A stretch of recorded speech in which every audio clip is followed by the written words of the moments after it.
What's going on, everyone? Jeremy here from The Quartering, and Joe Rogan has done it again with another surprise guest, one that I had no idea was happening, and one that I'm extraordinarily happy that did. And by the way, if you enjoy my videos, please do, if you can, make today the day you click that red subscribe button down below, or if you're watching on BitChute, Odyssey, or Rumble, please do subscribe there. YouTube seems to be purging subscribers, and I do a bunch of videos a day, and I would greatly appreciate it if you subscribe. Now, to my surprise and many people's surprise, a brand new interview from Joe Rogan has dropped, and it is the wonderful, the beautiful Gina Carano. And they talked about many of the things that you would have expected them to talk about, and of course, well, people are really salty about it, and there are a lot of people on Twitter having a bit of a melty, and I'm absolutely here for it.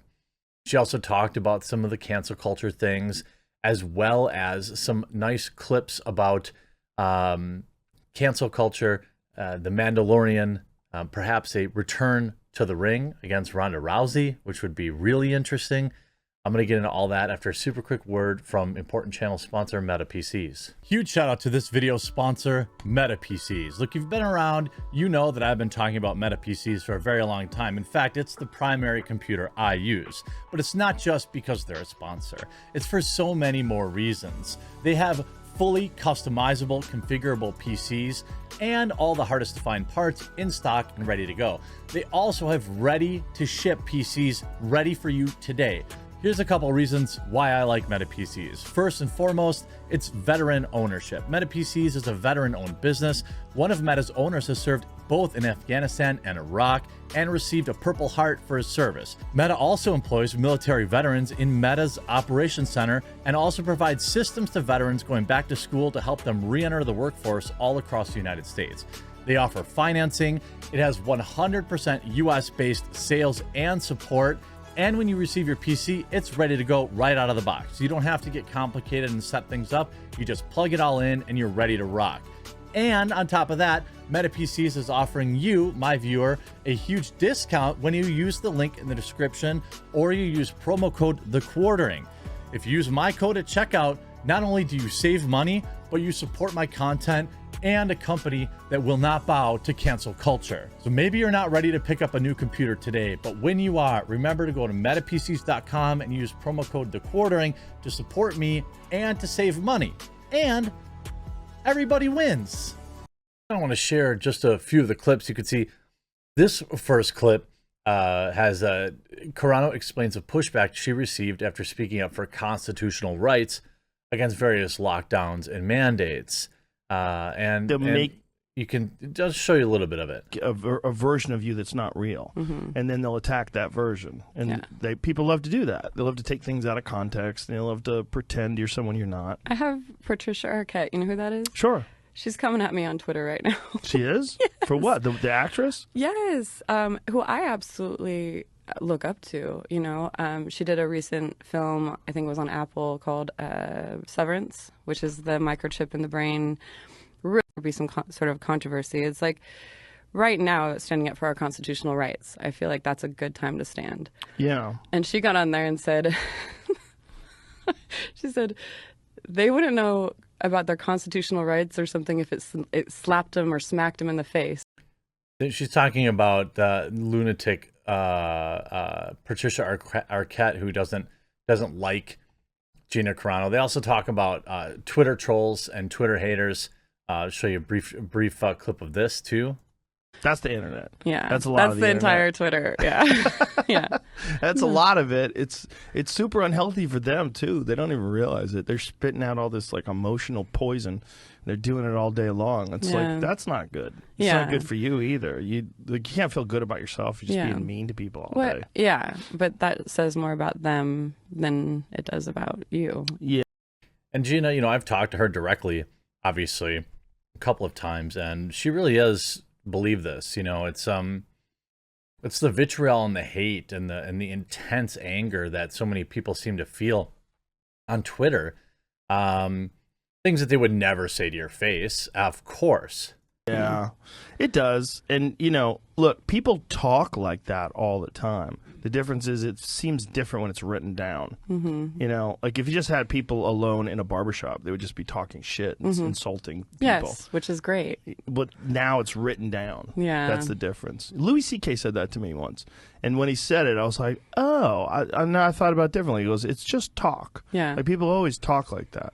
But now I don't know if I necessarily would agree with that. Like the level where people are, wishing you off the planet and things of that nature. Well, there was isn't that weird? Yeah. And I'm like, meet people. There was isn't that weird? Yeah, that whole Invite Expo that said one thing negative, hateful. There was isn't that weird? Yeah. And I'm like, meet people in real life. They're almost always nice. But they're so I feel like people are so beaten down right now from the internet, from thinking that this is how people are. Yeah. That they're just beaten down, and then they get out, and I'm just hugging as many people as.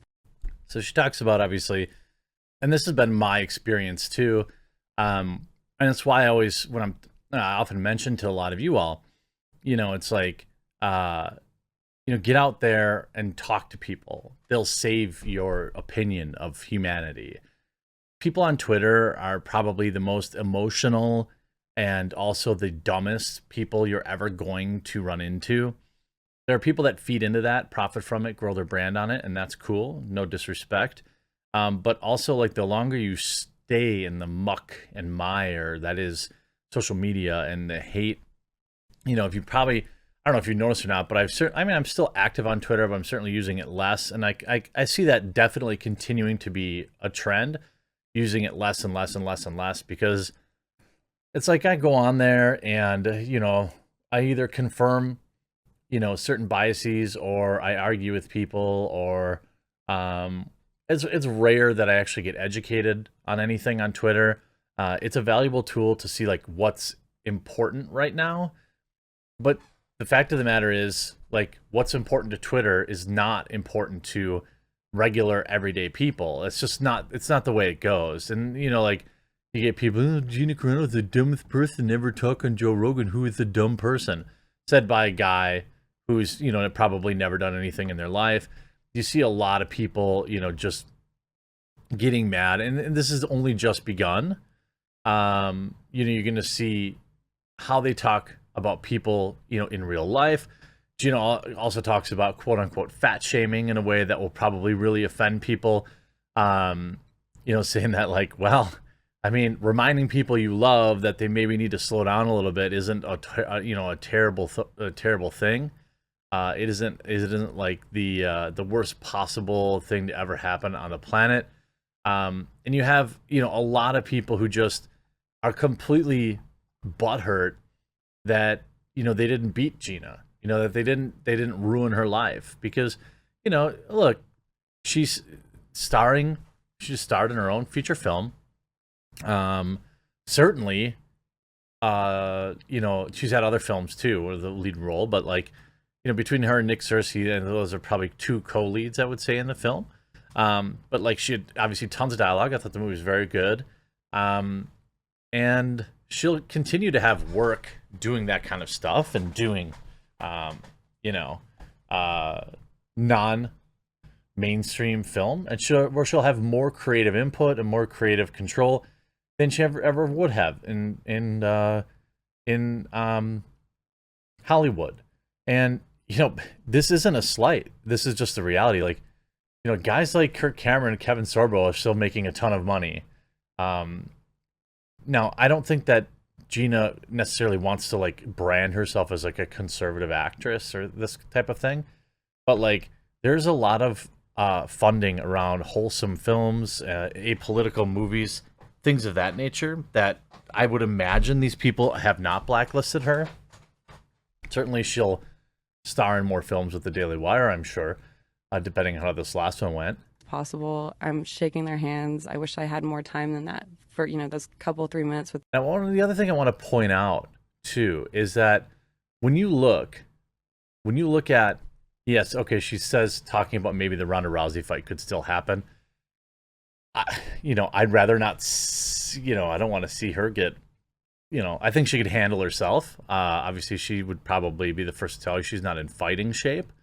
But people like this are pros, and she could probably get ready pretty quick. But what I thought was interesting was if you look at the comments, okay, you look at, so like the JRE puts out a couple of clips. I don't know where they'll rank, you know, in terms of views, but just look at all the comments. She's such a sweetheart, absolute warrior, much respect for Gina. Since she starred in The Mandalorian and used MMA techniques, I absolutely adore this woman. Thanks for having her on. Thanks for having Gina on. Gina is great. It's so nice having the MMA/movie star that talks so honestly and intelligently and isn't blustery or full of BS. I always loved watching Gina fight. I have so much respect for her. So like, there's absolutely no hate in these comments. None. Welcome to the rebellion. And by the way, there's a lot of these people who are not like Star Wars people that were fans of her because she was an early adopter, an early pioneer in female MMA fighting. Not the first, but early. And like, there's so many people in these comments that are just, she's awesome. All nothing but love. And you know that just really boils the biscuits of the people that thought she was really canceled. So if you have a Spotify subscription or whatever, I highly recommend checking out the full episode of Ronda Rousey on JRE. I don't have one, so I'll have to live off the clips for now. But I hope you enjoyed this video. I'm really happy for Gina, and we'll talk to you again real soon.